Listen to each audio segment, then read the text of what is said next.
Immanuel Kant, uno de los filósofos más importantes de la historia del pensamiento. A Kant lo ubicamos en la filosofía moderna. Pero antes de conocer su filosofía, hablemos de la biografía de este gran hombre. Kant nació en Königsberg, la capital de Prusia Oriental, hasta el año de 1945. Nació en el año de 1724 y muere en Königsberg el 12 de febrero de 1804. Fue un filósofo de la Ilustración. Es el primero y más importante representante del criticismo y precursor del idealismo alemán, y es considerado como uno de los pensadores más influyentes de la Europa moderna y de la filosofía universal. Immanuel Kant fue bautizado Emmanuel, pero cambió su nombre tras aprender hebreo. Era el cuarto de 9 hermanos, de los cuales solo 5 alcanzaron la adolescencia.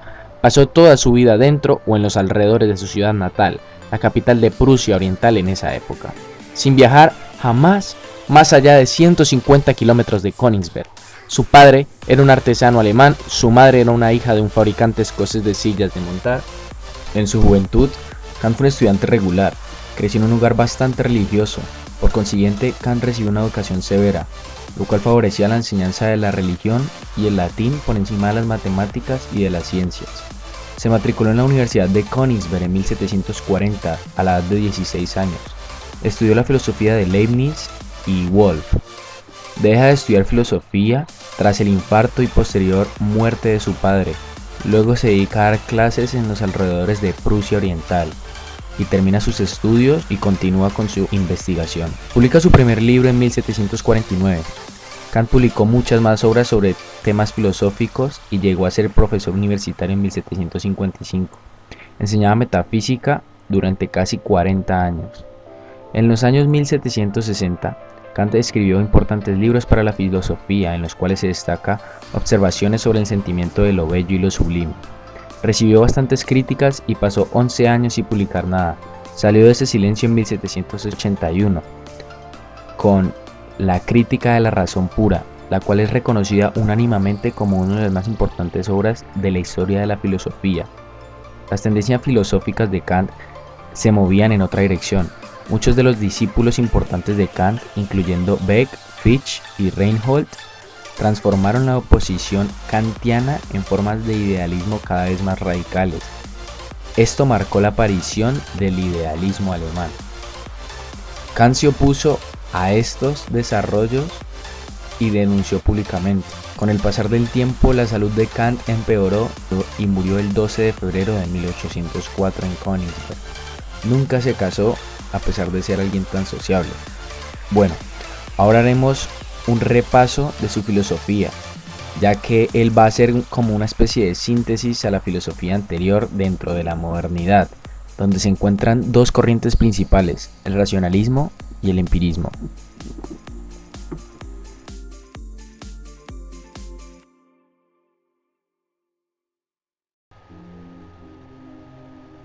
Todo aquel que se ocupe de filosofía moderna no puede dejar de lado a Kant. Tal vez haya que decir lo mismo de todo aquel que se ocupe de filosofía. Su obra es típicamente alemana, muy elaborada y un tanto nebulosa. Encerrado en su gabinete, donde pasó larga vida de casi 80 años, encasillado en su subjetividad, a la manera de Descartes, da a sus teorías una dirección muy distinta a la del filósofo francés. Descartes se adentra en su yo, pero ha de encontrar el camino para elevarse a Dios y a un tiempo para dar certidumbre al mundo físico o de la res extensa. Kant, encerrado en un mundo fenoménico, ha de descalificar la posibilidad de contactar a las cosas en sí mismas, sean del mundo, la de Dios o del alma. La filosofía de Kant no niega la existencia de Dios, ni un orden moral, ni la realidad pensable de un mundo físico. Lo que niega es que la razón humana pueda trascender y llegar a esos entes en sí mismos, sean el mundo, Dios o el alma. Además, Kant constituyó la idea de que el mundo, el sol y todos los planetas son complementarios unos con los otros. Kant parte de la ciencia, de las representaciones fenoménicas, del yo, sean provenientes del mundo externo o interno. Se aboca desde el principio a la estética trascendental. Kant entiende por sensación el efecto de un objeto sobre la facultad representativa en cuanto somos afectados por él. Se entiende que prescinde por completo de la naturaleza del objeto afectante y que solamente se presta atención al efecto que produce en nosotros, en lo puramente subjetivo. La intuición empírica es una percepción cualquiera que refleja a un objeto. Así el conocimiento es considerado como un medio. La intuición empírica es la que se refiere a un objeto, pero por medio de la sensación. El fenómeno es el objeto indeterminado de la intuición empírica. El árbol puede afectarnos y de él tenemos la representación fenoménica. Nada podemos saber del árbol en sí, la realidad de la cosa en ella misma es inalcanzable. Estética trascendental. En la crítica de la razón pura se parte, asumiendo de los resultados del empirismo, afirmado el valor primordial que se le da a la experiencia, en tanto ésta permite representar y conocer a los objetos, desde la percepción sensible o intuición.